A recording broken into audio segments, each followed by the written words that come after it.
안녕하십니까. 맨눈으로 세상의 흐름을 읽어드리는 Y타임 정세 분석의 주부길입니다. 러시아가 우크라이나 침공을 한 지 2달여가 다 돼가는 지금 이 중립국인 스웨덴, 핀란드의 이 북대서양 조약국, 그러니까 나토 가입 추진이라는 복병을 만났습니다. 블라디미르 푸틴 러시아 대통령이 이 우크라이나의 나토 가입 저지를 명분으로 해가지고 전쟁을 일으켰습니다만은 이로 인한 문제가 더 커진 건데요. 러시아의 위협을 느낀 중립국 스웨덴과 핀란드의 이 나토 가입이 현실화될 가능성이 높아졌기 때문에 그렇습니다. 자, 이렇게 되면 푸틴이 저지른 또 하나의 자충수다, 그런 이제 지적이 그래서 나오는 겁니다. 영국의 더 타임스는 13일 이런 보도를 했습니다. 중립국가인 핀란드와 스웨덴이 나토 동맹에 가입하는 쪽으로 여론이 기울고 있고, 이는 크렘린에게는 악몽이 될 것이다, 이렇게 보도를 한 겁니다. 더 타임스는 이어서 러시아가 우크라이나를 향해서 순식간에 15만여 명이라는 군대를 동원해서 침공한 것 같이 스웨덴이나 핀란드를 향해서 국경을 넘는다는 것이 그저 이 전쟁광들의 시나리오가 아닌 현실이 될 수도 있다, 이렇게 보고 있다는 거죠. 그러면서 이 스웨덴과 핀란드가 빠른 시일 내에 나토에 가입 신청을 할 것으로 보인다, 이렇게 전한 겁니다. 더 타임즈는 그러면서 이 스웨덴과 핀란드가 나토에 가입하게 되면 러시아와 우크라이나 간의 국경 길이보다 2배가 더 넘는 국경에 이 나토군이 진입하게 된다는 점에서 푸틴에게는 악몽이 될 수 있다, 이렇게 말을 한 겁니다. 현재 핀란드의 경우에는 러시아하고 약 830마일, 그러니까 1340km 정도의 국경을 접하고 있습니다. 더 타임즈는 이어서 현재 핀란드의 경우에 200명의 의원 가운데 단 6명만 나토 가입에 반대하는 것으로 나타났다, 그러면서 산나마린 이 핀란드 총리가 빠르면 5월 초, 늦어도 6월 25일 한여름 축제가 시작되기 전에 나토 가입 신청을 마무리하게 될 것이다, 이렇게 전했습니다. 더 타임스는 magdalena 안데르손 스웨덴 총리 역시 9월 총선 이전에 나토 가입을 마무리 짓고 싶다는 의사를 밝혔다, 그러면서 이 스웨덴의 경우에 핀란드와 밀접하게 연결되어 있기 때문에 나토 가입은 이미 확정적이다, 이렇게 전한 겁니다. 특히 핀란드는 지난 1939년에서 40년 사이에 이 소련의 침공을 받은 적이 있기 때문에 이 나토 가입에 더욱 민감하게 반응하고 있다, 이렇게 더 타임스는 전했습니다. CNN도 13일 블라디미르 푸틴 러시아 대통령이 나토의 동진을 막기 위해서 우크라이나 침공을 감행했다는 사실을 되짚어 본다 그러면 두 나라의 나토 합류는 러시아에겐 재앙에 가까운 소식이다, 이렇게 전했습니다. 뉴욕타임스도 13일 나토 확장에 대한 러시아의 경고에도 불구하고 이 러시아의 우크라이나 침공의 위협을 느낀 핀란드와 스웨덴은 진지하게 나토 가입을 검토하고 있고, 이들 두 나라의 회원국 합류가 널리 예상된다, 그랬습니다. 그러면서 이들의 나토 가입은 푸틴 대통령의 침공 명령이 초래한 역효과의 또 다른 예가 될 것이다, 이렇게 분석을 했습니다. 뉴욕타임즈는 이어서 푸틴 대통령은 우크라이나의 민족주의를 분쇄하고 대서양 양안의 동맹을 약화하며 나토를 분열시키기 위해서 침공을 단행했지만 이 러시아의 의도와는 달리 우크라이나 민족주의는 더 강화됐고 대서양 양안과 나토는 더 결속하는 결과를 낳고 있다라고 했습니다. 그런 다음에 이 핀란드와 스웨덴 모두 유럽연합 회원국이지만 군사적 비동맹주의 정책에 따라 그동안 중립적 입장을 취하면서 나토에 가입하지를 않았지만 이 러시아의 우크라이나 침공 이후에 분위기가 급변하면서 여론은 나토 합류에 힘을 싣고 있다, 이렇게 설명을 한 겁니다. 결국 우크라이나에 대한 러시아 침공은 이들의 안보 불안을 자극해서 집단 안보의 필요성을 절감하게 만들었고, 이런 분위기가 이 나토 가입이라는 역풍을 불러왔다, 이렇게 뉴욕타임스는 지적을 한 겁니다. 이 흐름대로 마린 핀란드 총리와 안데르손 스웨덴 총리는 이날 스웨덴 스톡홀름에서 공동 기자회견을 갖고 앞으로 몇 주 이내에 핀란드의 나토 가입 신청 여부에 대한 결정을 내릴 것이다, 이렇게 밝혔습니다. 핀란드 의회는 이날 펴낸 외교 안보 정책에 대한 정부 백서를 기초로 해가지고 곧바로 이 나토 가입 문제에 대한 토론을 본격적으로 시작했습니다. 스웨덴의 안데르슨 총리 역시 나토 가입과 관련한 분석이라든지 절차를 늦출 필요가 없다고 본다 그러면서 이 나토 가입이 임박했을 수도 있음을 시사했습니다. 이런 스웨덴과 핀란드 정부의 나토 가입 의지에 대해서 옌스 스톨텐베르크 나토 사무총장은 최근 스웨덴과 핀란드가 가입 신청을 하면 회원국 30개국이 모두 환영할 것이라 그러면서 가입 신청 시 절차도 빠르게 진행될 것이라고 말해서 이 두 나라의 나토 가입이 초입기에 들어갔음을 숨기지 않았습니다. 한편 러시아 외무부 당국은 이 핀란드와 스웨덴의 나토 가입은 심각한 군사적, 정치적 결과를 초래할 것이라 그러면서 지난 3월 12일 경고를 한 바 있습니다. 푸틴이 우크라이나를 침공하면서 벌인 또 하나의 자충수는 뭐냐면 영국의 핵무기 재배치를 자초했다는 겁니다.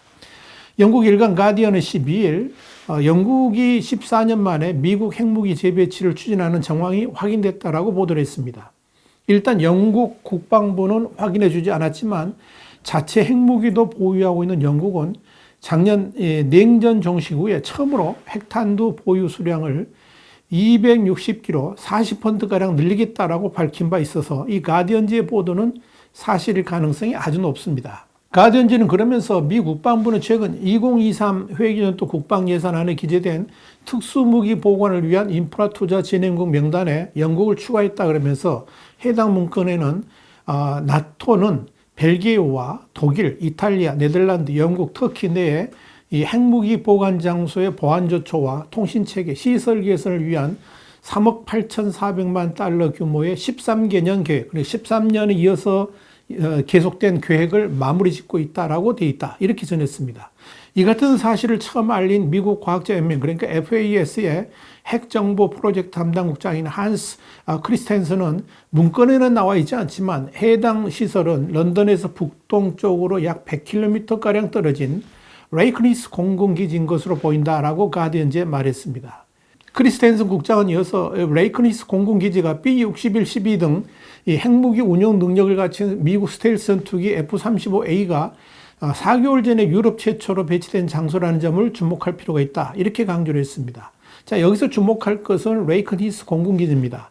이 기지의 핵 벙커에는 1990년대 한때 110기에 이를 정도로 많은 B-61이 보관되어 있었지만 미국은 2008년 반세기 넘게 영국에 배치되어 왔던 핵무기를 전면 철수시킨 바 있습니다.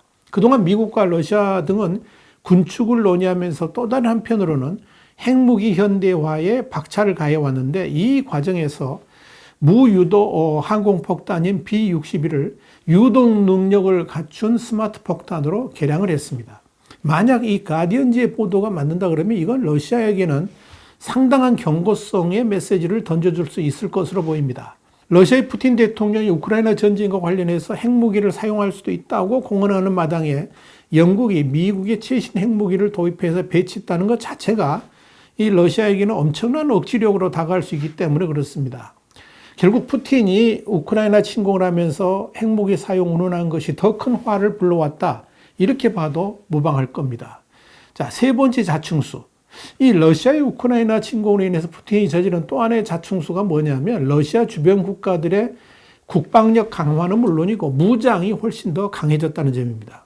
특히 러시아의 우크라이나 침공 때문에 가장 민감하게 반응하는 나라들은 라트비아하고 리투아니아, 에스토니아 같은 발트 3국입니다.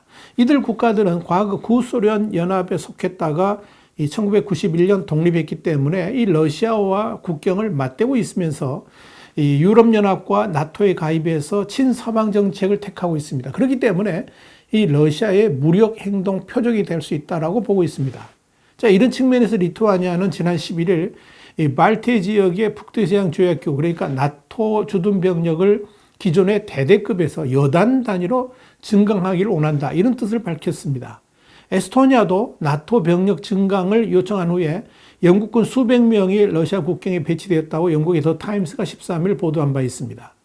인구 130만 명의 에스토니아에는 1650명이 영국군이 주둔하고 있고 이 중 850명은 러시아의 우크라이나 침공 이후에 추가 배치된 인원이다. 이렇게 더 타임스는 전했습니다.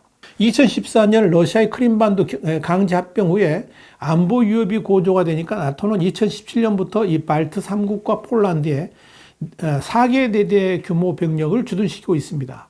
더 타임스는 4월 초 현재 에스토니아에는 나토 동맹군 2,000명과 자체군 7,000명, 또 라트비아에는 동맹군 1,700명과 자체군 7,400명, 또 리투아니아에는 동맹군 4,000명과 자체군 16,800명이 방어를 하고 있다고 밝혔습니다.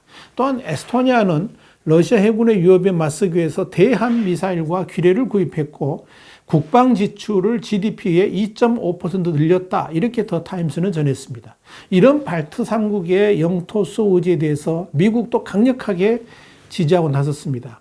이 토니 블링컨 미국 국무장관은 지난 3월 7일 리투아니아를 방문한 자리에서 나토의 집단 방위 원칙을 명시한 나토 조약 5조에 대한 미국의 약속은 신성 불가침이라 그러면서 러시아의 우크라이나 침공으로 불안감을 나타내는 리투아니아와 라트비아의 나토의 보호와 미국의 지원 방침을 재확인했습니다. 그러면서 블링컨 장관은 일단 탱크로 무장한 400명의 미군 추가 병력을 리투아니아로 보냈습니다. 독일 또한 방공 전력을 리투아니아로 보냈습니다.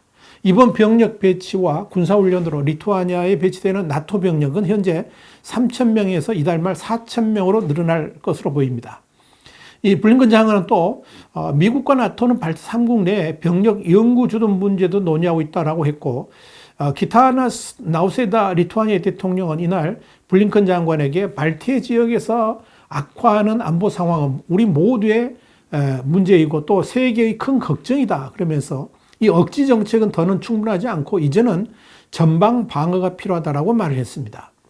이들 발트 3국이 이렇게 러시아의 움직임에 민감한 것은 에스토니아와 라트비아가 러시아와 국경을 접하고 있고 리투아니아는 러시아의 위성국이라 할 수 있는 벨라루스와 국경을 마주하고 있어서 그런 것이죠. 자, 여러분 지난 11일 미국의 워싱턴 포스트는 푸틴 러시아 대통령이 오만과 고립이 이 우크라이나 침공에 대한 잘못된 판단을 불러왔다 그러면서 푸틴이 편견과 왜곡된 정보에 사로잡혀서 고립된 지도자의 모습을 보여주고 있다라고 분석 보도를 했습니다.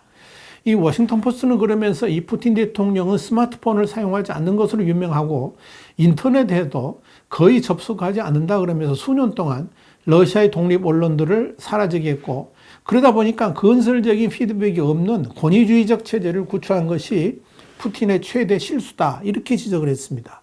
이와 관련해서 영국의 러시아 전문 조사기관인 마야크 인텔리전스의 마크 갈레오티는 황제의 식탁엔 나쁜 소식이 올라오지 않는다. 푸틴의 고립은 코로나 사태로 인해 다른 사람들과 접촉이 제한되면서 더욱 심해졌다. 이렇게 말을 했습니다. 이런 철저한 고립으로 인한 왜곡된 판단이 우크라이나 전쟁에서 자충수를 뒀지만 그럼에도 푸틴은 지금 자신이 무슨 실수를 했는지도 모른다는 것이 진짜 문제라는 겁니다. 그런 푸틴이 지금도 자신이 최고의 우크라이나 전문가라고 생각하고 있고요. 자신이 하면 무슨 일이든지 성공한다는 자신감 그리고 확신에 가득 차 있다는 겁니다. 그런 푸틴의 러시아가 잘 될 턱이 없을 겁니다. 와이타임 정세분석이었습니다. 다음 시간에 다시 뵙겠습니다. 감사합니다.